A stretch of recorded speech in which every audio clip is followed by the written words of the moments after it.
So hello welcome everyone. Wireless classes की एक सबसे बेहतरीन क्लास में आपका वेलकम है। और यहाँ पे हमारे साथ आज जुड़े हुए हैं सत्यम। और इनका बहराइच ज़िले में, ठीक है, बहराइच ज़िले में 9th रैंक है। एंड उसके साथ साथ ये जिस स्कूल में पढ़ते हैं उसमें इनका फर्स्ट रैंक है, ठीक है, ऑल ओवर स्कूल। सो इनसे अब जानेंगे हम कि इन्होंने कैसे अपनी प्रिपरेशन की थी, ओवरऑल क्या इनका शेड्यूल था, टाइम टेबल था, पूरा आपको एक्सपीरियंस ये शेयर करेंगे, कैसे पढ़ना है, कैसे नहीं पढ़ना है। और इसके साथ साथ ये एक बेहतरीन आर्टिस्ट भी हैं, बहुत अच्छा आर्ट भी बनाते हैं। तो ये अपनी पैशन को भी फॉलो कर रहे हैं, उसके साथ साथ स्टडी में भी टॉप कर रहे हैं। तो ऐसा नहीं कि आप अगर पैशन को फॉलो करते हो तो आपकी स्टडी में इफ़ेक्ट आता है, ऐसा कुछ नहीं है। पैशन और स्टडी को भी अगर आप अच्छे से टाइम मैनेज करके फॉलो करते हैं तो आप उसमें अच्छे प्रतिभाशाली स्थान पर पहुंच सकते हैं, ठीक है। तो सबसे पहले सत्यम, आप हमें कुछ बताइए अपने बारे में।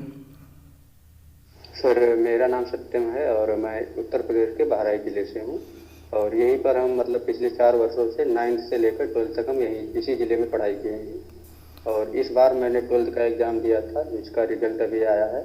और मुझे बहुत खुशी हुई कि मेरा डिस्ट्रिक्ट में 9th रैंक और विद्यालय में पहला स्थान है। और मैंने आपके चैनल के बारे में मुझे बोर्ड एग्ज़ाम से लगभग 2-3 महीने पता चला था, जब आप जो क्वेश्चन पेपर होते हैं आप उसकी वीडियो अपलोड करते हैं यूट्यूब पर। राइट, इसमें आप क्वेश्चन पेपर को हल कराते हैं। राइट, तो मॉडल उससे पेपर हमें काफ़ी प्रैक्टिस हेल्प सेट। मिली, क्योंकि हम लगभग बहुत सारी वीडियो देखे हैं जो आप फिजिक्स केमिस्ट्री का हल कराते हैं उस पर यूट्यूब पर। तो उससे काफ़ी हेल्प मिला है।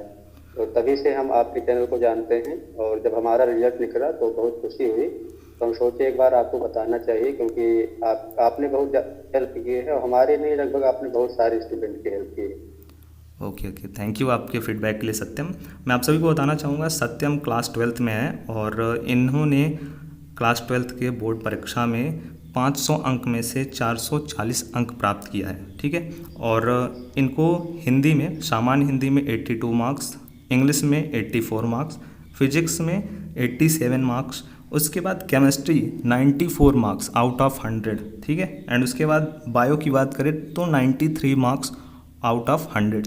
तो यहाँ पे आप सभी इनका जो परफॉर्मेंस है वो देख सकते हैं, कितना अच्छा इन्होंने परफॉर्म किया है, ठीक है। आप आर्ट भी बनाते हैं, तो आप कुछ उसके बारे में बताना चाहेंगे, लाइक आपको ये कैसे ये स्टार्ट हुआ, आपको इंटरेस्ट आया, और उसके साथ जी साथ इसमें आपने कंपटीशन एग्जामिनेशन में भी कुछ प्रतिभा किया था।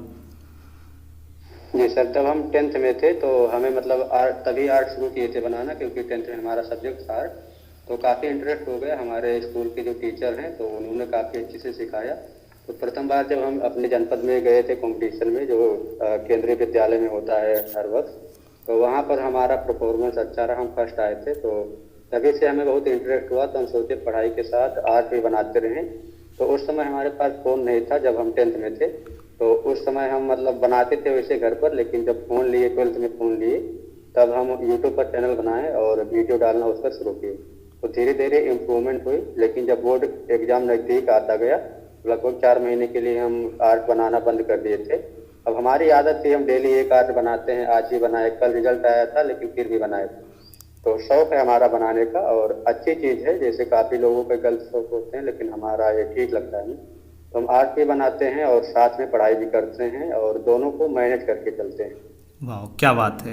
आपने बहुत अच्छी चीज़ें बताई कि आप अपनी हॉबी, अपनी पैशन, अपनी स्टडी, सभी चीज़ों को आपने जो है अच्छे से मैनेज किया, तभी आपको पूरे बहराइच ज़िले में 9th रैंक मिला, ऑल ओवर स्कूल में फर्स्ट रैंक मिला। आपके स्कूल का क्या नाम है, एक बार वो बता दीजिए आप, और आपके फादर का सर नाम। हमारे जी सर, हमारे पिताजी का नाम श्री दयाराम चौधरी है और माता जी का नाम मिसेज बीनस देवी है। सर, हमारे विद्यालय का नाम राम नारायण सिंह इंटर कॉलेज, रामनगर खजूरी, फयागपुर, बहराइच है। और जो हमारे यहाँ के प्रधानाचार्य जी हैं श्री गिरजा शंकर पांडे जी हैं। और हमारे जो मतलब सबसे अच्छे टीचर हमारे कॉलेज के हैं, जो हमें अच्छे से मोटिवेट करते थे, श्री शमशेर बहादुर सिंह जी हैं, जिन्होंने पूरे लगभग 4 वर्षों में उन्होंने हमें सिखाया कि कैसे पढ़ाई करनी है, कैसे अच्छे दोस्त बनाने हैं।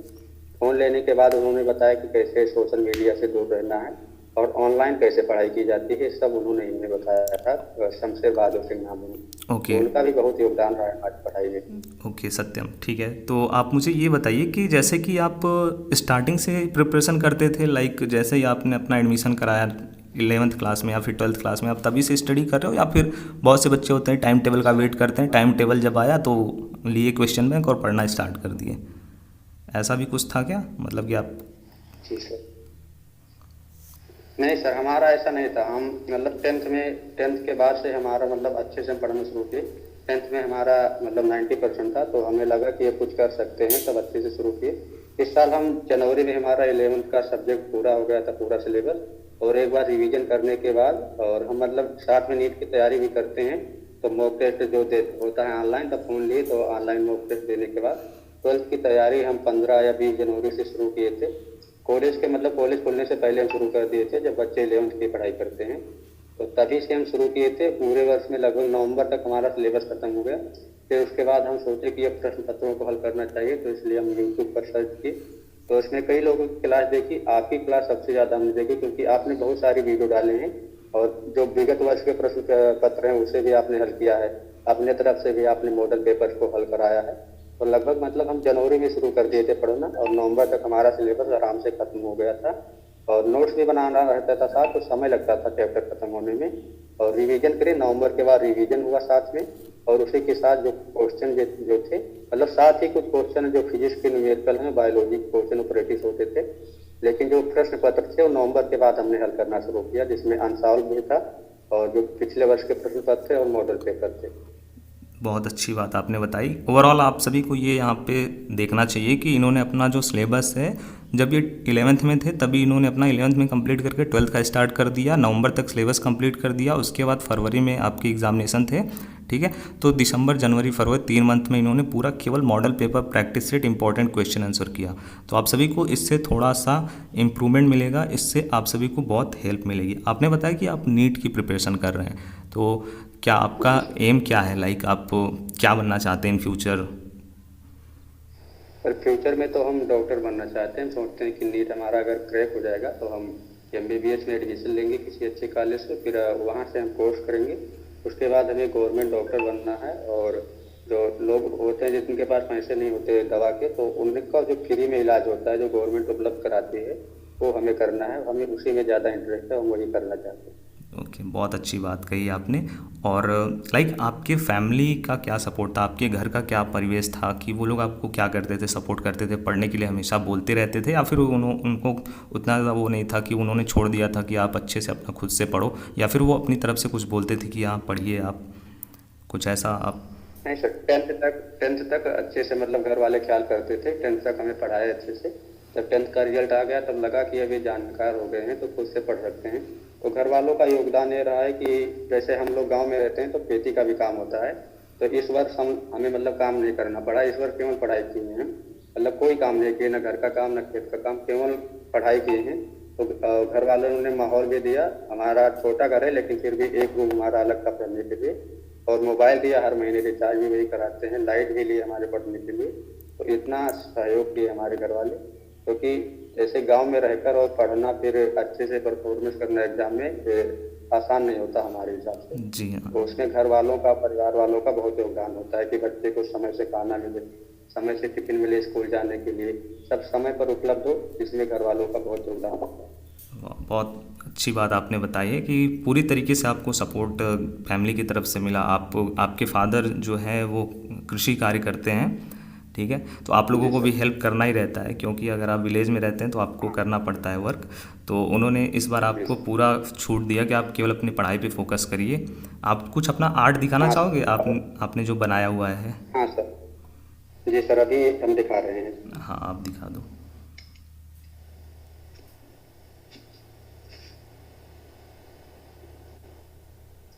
कैमरा कहाँ है? जी सर, ये इतना आर्ट है जैसे मेन है। हम लगभग 10th से शुरू किए तो 8-900 आर्ट हो गया है, लेकिन अभी जो हम लाए हैं मुख्य मुख्य आर्ट हम दिखा रहे हैं आपको। जैसे ये हो गया, ये भारत माता जी का है, और ये श्री राम जी का है, और ये बजरंगबली जी का है बनाए हैं, और ये गणेश जी का है, और ये श्री कृष्ण जी का है। शायद उल्टा हो गया। ये शंकर जी का आर्ट है, और ये श्री राम जी का है। जब राम मंदिर बनी थी तब हम इस चित्र को बनाए थे। बहुत ये अच्छी। भी उसी समय का है जब राम मंदिर बना था, और ये भी उसी समय का है। क्योंकि इस साल हम बहुत कम चित्र बनाए हैं क्योंकि बोर्ड एग्जाम था। और एक बार सर जब उसमें शायद एक डॉक्टर लड़की का रेप हो गया था और मर्डर कर दिए थे लोग, तब ये चित्र बनाए थे हम। इसी साल का बात है, डॉक्टर मोमिता नाम से था। ओके। और ये सर अभी रिसेंटली में जब हैदराबाद यूनिवर्सिटी के जो जंगल कट रहा था तो उस पर चित्र बनाए थे, जिसमें हिरण भाग रहे थे और फिर भी मोर को बचाने आए थे। Right right.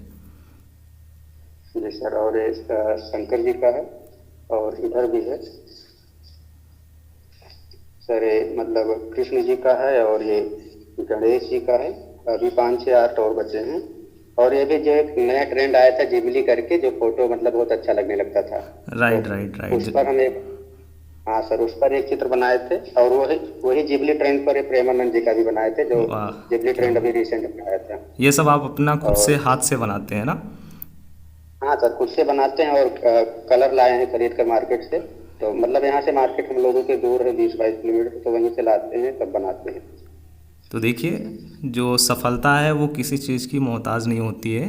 ठीक है, आपके अंदर मेहनत, लगन, परिश्रम, अगर ये सभी चीज़ें हैं तो आप अच्छे से परफॉर्म कर सकते हैं। आप अच्छे से जो भी अच्छा करना सर, चाहें। एक चित्र और है सर जो अभी हम रिसेंट में बनाए थे, जो एक मतलब कश्मीर वाला केस हुआ है ना, उस पर एक चित्र बनाए थे, आई पहलगाम पर। राइट तो राइट। मतलब आए थे आतंकवाद, मार दिए राइट, थे वहाँ सब, पे तो जो एक चित्र है उस पर। टेररिस्ट अटैक हुआ था उस पर भी, मतलब कि ये सामाजिक मुद्दों के साथ साथ यहाँ पे जो भी हमारे भक्ति के या फिर सभी चीज़ के ऊपर आप जो है ड्राइंग करते हैं। ऐसा नहीं है कि कोई एक प्रेफर चीज़ है, आप मल्टी टैलेंटेड हैं, आपको कुछ भी दे दिया जाए आप उसको बना सकते हैं। इससे ही आपके बारे में ये हाँ पता सर, कुछ चलता भी हो, है। जैसे अगर कोई कार्यक्रम हो स्कूल में, जैसे अगर अर्थ डे है या मतदाता जागरूकता अभियान हुआ, उस पर रंगोली बनानी, या कोई भी कार्यक्रम हो, तो हमें इंटरेस्ट है सब में। सामाजिक मुद्दे हैं, जैसे कहीं पर कुछ गलत होता है तो हमसे जितना हो सकता है, अगर हम आर्टिस्ट हैं तो हम आर्ट बनाकर लोगों को जागरूक कर सकते हैं, तो हम करने का प्रयास करते हैं। ठीक है, तो मैं अपने चैनल के माध्यम से आप सभी को यही बोलूँगा कि अगर आप सभी इनका सपोर्ट करना चाहते हैं तो आप ये जो आर्ट बनाते हैं उसको अपलोड करते हैं, अगर आप देखना चाहें तो इनके चैनल को विजिट कर सकते हैं। बहुत अच्छा ही बनाते हैं, बहुत अच्छे से मेहनत करते हैं। आप देख सकते हैं कितने इन्होंने आर्ट बनाई हुई, सब चीज़ों को बहुत अच्छे से इन्होंने बनाया हुआ है। और ऐसा नहीं कि केवल ये पैसन को ही फॉलो कर रहे हैं, पैसन के साथ साथ स्टडी को भी फॉलो कर रहे हैं, और केवल फॉलो ही नहीं कर रहे हैं, टॉपर भी बन के दिखाया है इन्होंने। ठीक है, तो आप सभी चाहें तो इनका सपोर्ट कर सकते हैं। मैं चाहता हूँ कि आप सभी सपोर्ट करिए इनको, क्योंकि अगर इनके अंदर हुनर है तो इनको ज़्यादा से ज़्यादा छात्रों तक, ज़्यादा से ज़्यादा लोगों तक पहुंचना भी चाहिए, और इसमें आप सभी अपना योगदान ज़रूर से दीजिएगा। और इस इंटरव्यू का जो वीडियो है उसको आप शेयर करिएगा अपने सभी दोस्तों के साथ, उनको पता चले, अपने फैमिली मेम्बर्स के साथ, कि हमारे देश में बहुत से ऐसे हुनर हैं जो अभी भी, जिनको श्रेय उतना नहीं मिल रहा है जितना उनको मिलना चाहिए। ठीक है, तो मैं यही बोलना चाहूँगा। बाकी आपके सफलता का श्रेय आपकी पूरी फैमिली है, आपके पूरे स्कूल हैं, और थोड़ा बहुत हमने भी जो आपको हेल्प किया मॉडल पेपर प्रैक्टिस सेट इन चीज़ों में। ठीक है, और सबसे ज़्यादा श्रेय जाता है आपको खुद को, क्योंकि आपने मेहनत किया, आपने परिश्रम किया और लगन से आपने तैयारी की पूरी। 10th में भी आपके 90 थे, उसके बाद आपका जो है 12th में भी यहाँ पे 88 आया है, और आप नीट की तैयारी करना चाहते हैं, डॉक्टर बनना चाहते हैं, और उसके बाद भी आप सेवा करना चाहते हैं। जिनके पास जी सर। पैसे कम हैं उन मरीजों का देखभाल करना चाहते हैं। मतलब ओवरऑल आपके अंदर लालच वाली कोई ऐसी चीज़ नहीं है कि मैं जो है आगे चल के मैं डॉक्टर बन जाता हूँ। तो बहुत से जो ऐसे लोग होते हैं कि कुछ लोग ऐसे होते हैं बहुत ज़्यादा पैसे चार्ज करते हैं, बट आपके अंदर जो है वो सेवा देने का जो है भाव है, ये सबसे बड़ी बात है मेरे लिए। ठीक है, और अगर आप कुछ बोलना चाहते हैं अपने जो भी मीन आपके छोटे भाई बहन हैं जो आपकी वीडियोस देख रहे हैं, जो बोर्ड एग्ज़ाम देंगे आने वाले समय में, क्योंकि आपने इतनी मेहनत करते हैं, आप केमिस्ट्री, फिजिक्स, बायो, उसके बाद आपने यहाँ पे देखें तो सभी सब्जेक्ट में ओवरऑल आपने बहुत अच्छा परफॉर्मेंस किया। ऐसे आपका जो केमिस्ट्री है उसमें 94 है, 87 है फिजिक्स में, 93 है आपका बायो में। तो कुछ ऐसा आप टिप्स देना चाहते हैं कि किन चैप्टर्स को आप ज़्यादा फॉलो करिए, डायग्राम, इंपॉर्टेंट क्वेश्चन आंसर, किन टॉपिक्स तरफ जाइए, कौन से इंटरेस्टिंग चीज़ें हैं जिनको आप अच्छे से तैयार करिए, तो आप वो शेयर कर दीजिए। हाँ सर, हम बताना चाहेंगे सबसे पहले जो जो भाई बहन हमारी वीडियो को देख रहे हैं आपके चैनल पर, तो सबसे पहले हमारा जो रिक्वेस्ट है कि वो सबसे पहले जो किसी की सफलता के पीछे घर वाले, शिक्षक के साथ दोस्त का भी बहुत सहयोग होता है। तो दोस्त को उनको चुनकर बनाना है, नहीं कि कुछ ऐसे दोस्त बना ले जो पढ़ाई अपना खुद ना पढ़े और आपको भी बर्बाद करे। तो पहली बात उनसे दूर रहना है। सोशल मीडिया का केवल एजुकेशनल पर्पज से उपयोग करना है कि वीडियो देखनी है पढ़ाई की, या आप इंस्टाग्राम यूज करते हैं तो उस पर केवल शिक्षक कोई फॉलो कीजिए जिससे आपको कुछ ना कुछ ज्ञान मिले, या कोई कला सीखिए, कोडिंग सीखिए, आपके पास लैपटॉप है। और पढ़ाई के लिए हम फिजिक्स में बताना चाहेंगे कि सबसे ज़्यादा दिक्कत होती है फार्मूला को याद करने की। अगर आप फार्मूला नहीं याद है आपको, तो आप एग्जाम में न्यूमेरिकल, जो हम लोग को यूपी बोर्ड में लगभग 100 में से 45% न्यूमेरिकल आता है, तो न्यूमेरिकल सॉल्व करने में आपको बहुत दिक्कत पड़ेगी। तो इसके लिए आप एक 5 रुपये का जो बड़ा सा चार्ट आता है उसे ले सकते हैं। और आप जहाँ पर भी पढ़ाई करते हैं, कमरा छोटा हो बड़ा हो, लेकिन आपको कुछ स्थान होगा जहाँ पर आप निश्चित रूप से रोज बैठकर प्रतिदिन पढ़ाई करते हैं, तो वहाँ पर आप उस चार्ट को लगा लीजिए और जो जो चैप्टर आप पढ़ते हैं उन चैप्टर के जो फॉर्मूले हैं उनको लिखें। और फॉर्मूले के नाम, जैसे विद्युत की तीव्रता फॉर्मूला है E बराबर F/Q, तो उसे लिखें। फिर उसी के बगल में फॉर्मूले का नाम लिख दें, ऊपर चैप्टर का नाम लिख दें। तो इस प्रकार जब आपको फॉर्मूला याद रहेगा, फॉर्मूला से आपकी डेफिनेशन भी बन जाएगी। तो एक तरीका है फिजिक्स को अच्छे से समझने का। और बायोलॉजी को समझने के लिए डायग्राम बनाना जरूरी है। आप सबसे पहले तो आपको नोट्स बनाना है। नोट्स में हर छोटे से छोटे डायग्राम को, अब फ्लो चार्ट बनाना है, डायग्राम बनाना है। चैप्टर के पहले आप चैप्टर लिखें, फिर फ्लो चार्ट लिख लें कि इस चैप्टर में इतना पढ़ना है। और हर संडे को 6 दिन आपको पढ़ना है। हर संडे को आपको जो 5 विषय, या हाई स्कूल के बच्चे हैं जो 6 विषय है, उन सबको संडे को रिवीजन करना है। कुछ इस प्रकार तैयारी करनी है। और हो सके जहाँ तक जैसे हम पढ़ते थे 12 से 14 घंटे आपको पढ़ाई में देना है। अगर आपका बोर्ड एग्जाम है इस वर्ष, तो आप काम से दूर रहें, घर के कामों से, पढ़ाई पर ज़्यादा फोकस करें और डिस्ट्रैक्ट होने से बचें। ये नहीं कि बार बार आप टाइम टेबल ही बनाते रहें। आप एक निश्चित टाइम टेबल बनाइए। यदि आप उसे फॉलो नहीं कर पाते हैं तो आपको जब समय मिले जब पढ़िए, लेकिन हाँ 12 से 14 घंटे आपको स्कूल और सेल्फ स्टडी मिलाकर करना है और हर संडे को रिवीजन करना है। यही मैं बताना चाहूँगा। और सबसे ज़्यादा जो प्रॉब्लम होती है बच्चों को, वो इंग्लिश में होती है, तो उस पर भी खासकर ध्यान दें, क्योंकि यूपी बोर्ड में यूपी बोर्ड के बच्चों को इंग्लिश में दिक्कत होती है। और एक बार आप सिलेबस खत्म करने के बाद मॉडल पेपर को हल करें और जो प्रीवियस ईयर के पेपर है हल करें। जैसे हमने हल किया था सर के चैनल से, तो आप भी कर सकते हैं। पूरी वीडियो पड़ी हुई है, हम देखते हैं, पूरा प्लेलिस्ट बना है, तो आप उसमें जाकर सभी वीडियो को अच्छे से देख सकते हैं और तैयारी कर सकते हैं। लेकिन कब, जब आपका सिलेबस खत्म हो जाए, क्योंकि पहले आपको समझ नहीं आएगा। एक बार सिलेबस खत्म कर लीजिए, फिर उसके बाद आप अच्छे से प्रैक्टिस करिए। मैं यही कहना चाहता हूँ आपसे। ओके, आपने बहुत अच्छे से सभी चीज़ों को एक्सप्लेन किया और उसके साथ साथ जो टिप्स दिया है आपने, अगर आपकी इस पूरे इंटरव्यू एक्सपीरियंस का जो पूरा ये वीडियो है, अगर किसी छात्र ने पूरे देखा है, मतलब स्टार्टिंग से लेकर के एंड तक, तो उसको एक नई ऊर्जा मिलेगी एंड उसके साथ साथ इन टिप्स से काफ़ी हेल्प भी मिलने वाला है। ठीक है, तो आई होप आप सभी छात्रों के अगर कुछ और डाउट्स, क्वेरीज हैं, कुछ और आपसे पूछना है, तो कमेंट बॉक्स का आप यूज़ करिएगा।